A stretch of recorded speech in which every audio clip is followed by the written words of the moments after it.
Welcome back to Good Morning Football. We're here live in NYC. We are now joined by one of our best friends here on the show. Once a guest of GMFB, now Vikings leading rusher is 8 TDs this year. Since week 7, ranks 3rd in the NFL, fresh off his thrilling victory over the Saints in the divisional round. Please welcome back to the show the guy that we love here, running back Latavius Murray. Yeah. Latavius. Don't get us too hyped. Don't get us too hyped. Man. All right, let's start with that. You guys had that last-second win over the Saints. As we know, that 61-yarder to Diggs. Everybody went crazy. I was pulling my hair out. But before that, though, you actually got in the end zone, and as you promised, you flashed the 4, which is unbelievable. I know we kind of joke around and we ask you to do things, but when you did this, we lost our mind. So what was going through your mind when you did it and when it got called back? For one, I had to shout my boys out. I was hyped, obviously, that I scored. And girls, sorry. I had to shout my crew out. You know, as soon as I crossed that line, and then hit them with the Tay train after. You know, of course, the original routine.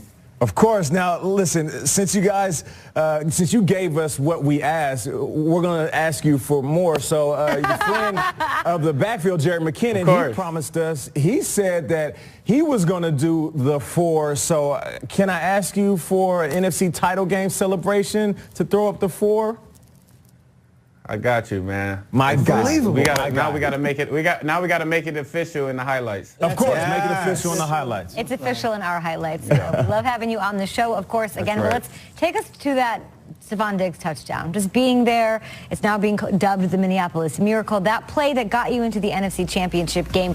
Where were you? What were you thinking when the ball's in the air? Case Keenum releases. What's your reaction to all of that? I was on the sideline. Jarek was in, so it's kind of 2-minute situation, last-minute plays, and so Jet was in, and we called the play, and so obviously I'm thinking, okay, listen, is he going to catch it, and can he get out of bounds? And once I saw him catch it, but still kept his feet and started running towards the end zone, man, I just lost it and ran on the field. I was further in the back right there in that shot, but I just lost my mind.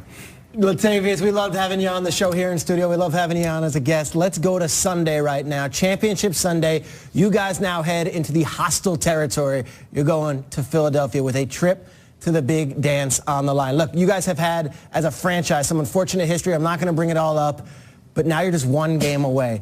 What is the feeling in the locker room? And as you guys board those planes and you head over to Philadelphia, what has been the message all week as you go to conquer the NFC title?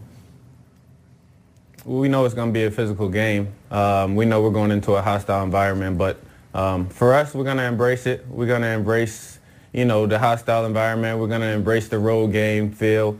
Embrace that it's the NFC Championship. This is what we wanted, this opportunity, and so we just got to take it all in, man, and have some fun playing it too. Latavius, I hope you don't mind me saying this, but all 4 of us are so proud of you, man, what you've accomplished. This is so cool. You come and you sit here and you host our show and you do our ridiculous segments and you're a great sport and you go to Minnesota. We don't know how it was going to go, and then they draft a running back and all you've been through. Now you're a star player on a team that is 4 quarters from the Super Bowl. We are so excited for you and so proud of you.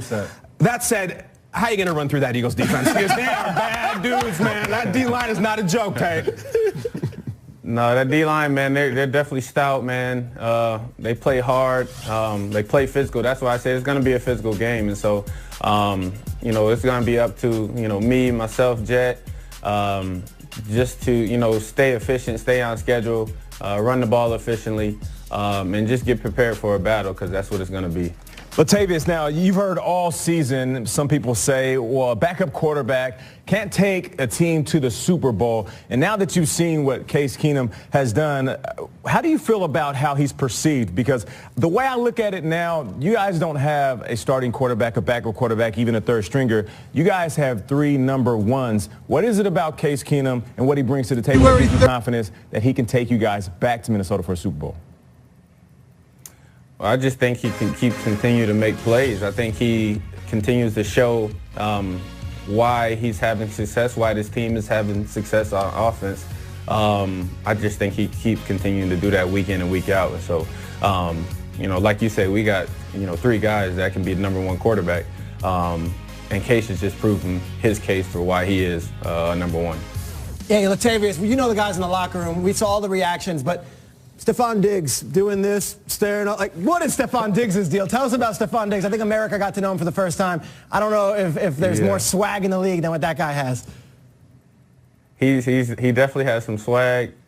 He's a character, that's for sure, and I think it showed on that play. When I ran over on the bottom of the pile, he was just standing there with his eyes open, stiff, didn't move, like he was dead. It was the funniest thing I've seen, man. And so for him to be a clown in that moment really showed what kind of person he is. I love that. He's just sitting there. So what did you do? Did you try to pull him out? Did you try to get off him? I didn't know if he was alive or nothing. I didn't know if he was alive. He was just like.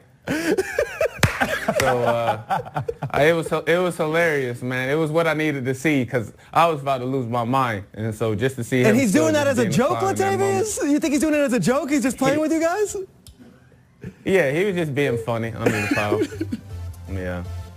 So we got to talk about Jerick McKinnon. I'm sorry, a couple of reasons. First of all, you got the shirt on, and you guys are a tandem. Sometimes there's rivalry with the tandem. You don't want him. You're sitting there actually representing him on TV. Why? That's my guy, man.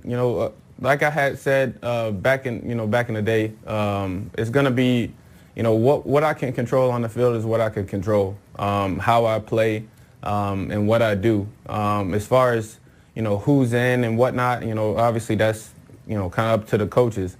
So Jerick is my running mate.